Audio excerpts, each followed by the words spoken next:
مستيات بيتنا سلام كمي توعلو كبرات تخاتلتنا عبز قنزي عبيت هاجرات علم أقالبوئن ناب حنتي رئيسة كتمائن جيرن زلوا بيجينغ بريزيدنت أمريكا دونالد ترامب نسلسة معالتات تتنح مبتح فتيمو كاب تشاينا دحر مملاسو بريزيدنت روسيا فلاديمير بوتين كا نخلت معالتات تتنح وقعو عدت نمقبار ناب تشاينا كم زقعاز يقلص الله إذا مقشتات عبيت مرحتزي حدا عبي حتو يلعل سلامنتا أين حيالا هاجرات علم ناب تشاينا زوح زازلوا انتا ايت مستير እቲ ምስጢር ምስ ምስፍሕፋሕ ቁጠባዊ ወተሃደራውን ጂኦፖለቲካውን ጽልዋ ቻይና ዝተሓሓዝ ኮይኑ ኣብዚ እዋን እዚ ቻይና ከም ቀንዲ መዐቀኒት ሓይሊ ሚዛን ዓለም ማለት ግሎባል ኪንግ ሜከር ኮይና ትሰርሕ ከም ዘላ ዘነጽር እዩ። ዓለምና ኣብዚ እዋን ኣብ ትሕቲ ከቢድ ወጥሪ እያ ትርከብ። ዑደት ፑቲንን ትራምፕን ዝመጽእ ዘሎ ኸኣ ብርክት ዝበሉ ዓለም ለኻውያን ቅልውላዋት ኣብ ዝረኣየሉ ዘለዉ እዋን እዩ። ቀዳማይ እቲ ኣብ ማእከላይ ምብራቕ ዘሎ ወጥሪ ማለት ኩናት ኢራን እዚ ኩናት እዚ ንዓለም ለኻዊ ዕዳጋ ነዳዲ ዓቢ ስግኣት ፈጢሩ ኣሎ። ቻይና ሓንቲ ካብተን ቀንዲ ዓማዊል ነዳዲ ኢራን ብምዃና ኣብቲ ዞባ ዘለዋ ቁጠባዊ ጽልዋ ብምጥቃም ሰላም ንምውራድን መተሓላለፊ መስመር ሕርሙዝ ንኽኽፈት ጽልዋ ንምግባርን ኣሜሪካ ናይ ቻይና ሓገዝ ትደልላ። ብኻልእ ወገን እቲ ን4 ዓመታት ዝቐጸለ ኩናት ሩስያን ዩክሬንን ሩስያ ንእገዳታት ኣሜሪካን ምዕራባውያንን ንኽትስዕር ካብ ቻይና ዝግበረላ ሓገዝን ቀረብ ወተሃደራዊ መሳርሒታትን ደው ክብል ኣሜሪካ ናይ ዝከኣላ ትጽዕር። ሩስያ ብወገና ነቲ ብምዕራባውያን ዝተነብረላ ቁጠባዊ እገዳታት ንምጽዋር ናይ ቻይና ዕዳጋን ፖለቲካዊ ሓገዝን ከም ናይ ህይወት መስመር ትጥቀመሉላ። ካልኣይ ስለምንታይ ዶናልድ ትራምፕ ናብ ቻይና ኸይዱ? ትራምፕ ዳግማይ ናብ ስልጣን ድሕሪ ምምላሱ ንፈለማ እዋን እዩ ናብ ቻይና ወቅዓዊ ዑደት ገይሩ። ዕላምኡ ርክብ ክልቲአን ሃገራት ንምምሕያሽን ቁጠባዊ ረብሓታት ኣሜሪካ ንምሕላውን እዩ። እዚ ማለት እንታይ ማለት እዩ? ትራምፕ ምስ ቻይና ዘሎ ናይ ንግዲ ምፍሕፋሕ ንምቕናስ ይጽዕር። ስለዚ ምስኡ ዓበይቲ ሰብ ሃብቲ ኣሜሪካ ከም ኢሎን ማስክን ቲም ኮክን ሒዙ ብምኻድ ቻይና ንፍርያት ኣሜሪካ ከም ቦይንግ ዝዓይነተን ነፈርትን ሕርሻዊ ፍርያትን ብምዕዳግ ዕዳጋኣ ክትከፍት ጽልዋ ንምሕዳር እዩ። ታይዋን ወይ ሰንሰለት ደሴታት ደቡብ ቻይና ካብቶም ዝዓበዩ ናይ ጎንፂ ምንጭታት እዮም። ትራምፕ ናብ ፕሬዚደንት ሺጂንፒንግ ዝኸደ ኣብ መንጎ ክልቲአን ኒውክሌር ዝዓጠቐ ሃገራት ሃንደበታዊ ኩናት ከይለዓል ስትራቴጂካዊ ምርግጋእ ንምፍጣርን ቀጥታዊ መስመር ርክብ ንምኽፋትን እዩ። ሳልሳይ ስለምንታይ ቭላድሚር ፑቲን ብኡ ንብኡ ናብ ቻይና ይጓዓዝ ኣሎ? ዑደት ፑቲን ብዑደት ትራምፕ ዝተደፋፈአ እዩ። ሩስያ ቻይና ምስ ኣሜሪካ ወጊና ከይትጠልማ ወይ እገዳታት ከይተትርረላ ትሰግያ። እዚ ዑደት እዚ ምስቲ ቅድሚ 25 ዓመታት ዝተፈረመ ውዕል ጽቡቕ ጉርብትናን ፍቕራዊ ምትሕብባርን ቻይናን ሩስያን ዝተተሓሓዘ እዩ። ፑቲን ነዚ ኣጋጣሚ ተጠቒሙ እቲ ኣብ መንጎ ሞስኮን ቤጂንግን ዘሎ ርክብ ደረት ከም ዘይብሉ ንምዝኽኻርን ሓድነቶም ንምርግጋጽን ይደሊ። ሩስያ ብሰንኪ እገዳታት ምዕራባውያን ነዳዲኣን ጋዛን ብብዝሒ እትሸጠሉ ቦታ ኣብ ቻይና ጥራሕ እዩ። ፑቲን ምስ ቀዳማይ ሚኒስተር ቻይና ሊ ቺያንግ ተራኺቡ ዝያዳ ቁጠባዊ ውዕላትን ሓደስቲ ናይ ፀዓት መተሓላለፊ መስመራትን ንምፍራም እዩ ዝጽዕር ዘሎ።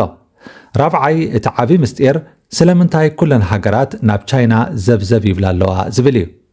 ቻይና ኣብዚ እዋን እዚ ኣብ ማእከል ዓለም ለኻዊ ናይ ፖለቲካ ጂኦግራፊያ ትርከብ። እቲ ኩለን ሃገራት ናብኣ ዝጓዓዛሉ ቀንዲ ምስጢር ከኣ ኣብዞም ዝስዕቡ ሓቅታት ዝተመስረተ እዩ። ቀዳማይ ቁጠባዊ ሓይሊ ቻይና ካልአይቲ ዝዓበየት ቁጠባ ዓለም እያ። መብዛሕትኡ ፍርያት ዓለም ካብ ሞባይል ክሳብ ዓበይቲ ማሽነሪታት ኣብ ቻይና እዮም ዝፈርዩ። ኣሜሪካ ኾነት ሩስያ ወይ ሃገራት ኣውሮጳ ብዘይ ቁጠባዊ ርክብ ቻይና ክህልዋ ኣይክእላንን። ካልኣይ ዲፕሎማስያዊ ሚዛን ቻይና ምስ ኩለን ተጻረርቲ ሃገራት ርክብ ዘለዋ እንኳ ዓባይ ሃገር እያ። ምስ ሩስያ ስትራቴጂካዊ ኪዳን ኣለዋ። ምስ ኢራን ዓቢ ናይ ንግዲ ርክብ ኣለዋ። ብዘይካዚ ቻይና ምስ ኣሜሪካን ኣውሮጳን ብቢልዮናት ዶላራት ዝግመት ናይ ንግዲ ሽርክነት ተንቀሳቐስ። ስለዚ ዝኾነ ይኹን ዓለም ለኻዊ ጸገም ንምፍታሕ ናይ ቻይና ኢድ የድሊ። ሳልሳይ ምምጻእ ሓድሽ ዓለማዊ ምሕደራ ዓለም ካብቲ ኣሜሪካ ጥራሕ እትመርሖ ዝነበረት በይናዊ ሓይሊ ወፅያ ናብ ብዙሓት ኣብ ማእከል ዝተቐመጡ ሓይልታት ዝዝውርዋ ዓለም ትሰጋገራላ። ቻይና ድማ መራሒት ናይዚ ሓድሽ ፍልስፍና እያ።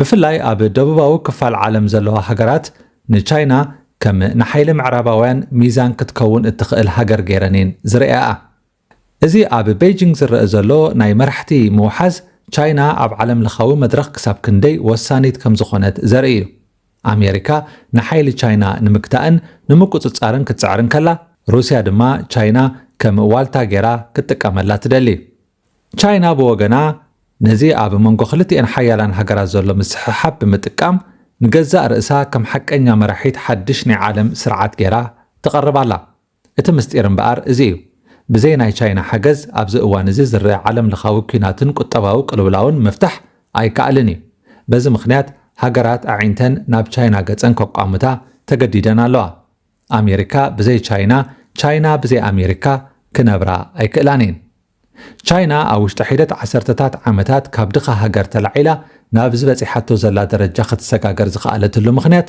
ብስሩዕ ስትራቴጅን ዓበይቲ ፖሊሲታትን ዝተደገፈ እዩ ቻይና ንነዊሕ ዓመታት ዓለም ለኻዊ ማእከል ፍርያት ኮይናላ ካብ ተራ ክዳውንትን ጫማታትን ጀሚርካ ክሳብ ዘመናዊ ኤሌክትሮኒክስ ከም ስማርትፎናት ኮምፒዩተራትን ባተሪታትን መብዛሕትኡ ፍርያት ዓለም ኣብ ቻይና እዩ ዝስራሕ እዚ ድማ ሰፊሕ ዓማዊልን ናይ ወፃኢ ሸርፍን ከም እተዋህልል ገይርዋ ኣሎ ቻይና ልዕሊ 1.4 ቢልዮን ህዝቢ ዘለዋ ሃገር ብምዃና ንዓለም ለኻውያን ኩባንያታት ብሕስር ዋጋ ዝረኽብዎ ናይ ሰብ ሓይሊ ኣቕሪባትለን ኣላ እዚ ድማ ዓበይቲ ትካላት ዓለም ከም ኣፕል ፎልክስቫገን ሳምሰንግ ፋብሪካታቶም ናብ ቻይና ከግዕዙ ባይታ ፈጢሩሎም ሎሚ እቲ ናይ ጉልበት ሓይሊ ሕሱር ጥራሕ ዘይኮነስ ኣዝዩ ዝሰልጠነን ክኢላታት ዝሓቆፈን ኮይኑሎ ቻይና ኣብ ፅርግያታት ወደባት መዕርፎ ነፈርትን ከምኡውን ኣብ ናይ ቁልጡፍ ባቡር መስመራት ቢልዮናት ዶላራት ወፊያ እዚ ዘመናዊ ትሕቲ ቅርፂ እዚ ፍርያት ካብ ፋብሪካታት ተበጊሱ ብቁልጡፍን ብውሕድ ወፃኢታትን ናብ መላእ ዓለም ንኽበፅሕ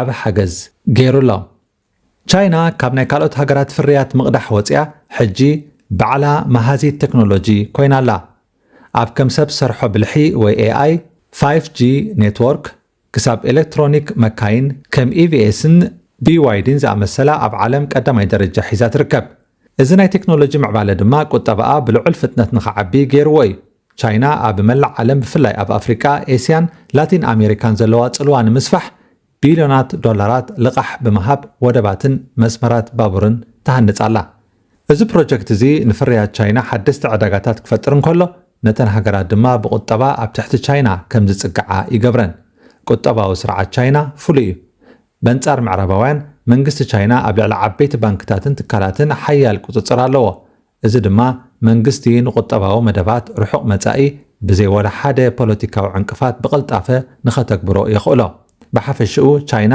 ካብ ናይ ሕርሻ ቁጠባ ናብ ናይ ኢንዱስትሪን ቴክኖሎጂን ማእከል ብምስግጋራ ከምኡውን ነቲ ዓብዪ ናይ ውሽጢ ዓዲ ዕዳጋኣ ብምጥቃመያ ሎሚ ካልአይቲ ዝዓበየት ብገሊኡ መዐቀኒታት ድማ ቀዳመይቲ ቁጠባ ዓለም ክትከውን ዝኽኣለት ክቡራት ተኸታተልቲ መስትያት ቤትና ንሎሚ ኣብ ቻይናን ኣገዳስነታ ኣብ ዓለምን ፀቒጥና ዝሰራሕናዮ መደብ ኣብዚ ክንዛዝሞ ኢና 16 ግንቦት 2026 ምሳኹም ፀናሕኩ ዘካርያስ ክብረኣቤ ኣብ ናይ ፅባሕ መደብና ክሳብ ንራኸብ ሰላም ፅንሑ መስትያት ቤትና መስትያት ቤትና ንሓቀኛ ምስሊ ኤርትራ ንምንፅብራቕ ዝተፈላለየ ጽሑፋት ተንቀሳቐሲ ምስልታትን ቃለ መሕትታትን ሒዛ ብዘካርያስ ክብረኣብ እናተዳለወት እትቐርብ መደብ እያ كفوت لساني من يزعصوني هاي سجدن علي عبطاقوت ملاخي قطاوخ يقنا مسلي فتحي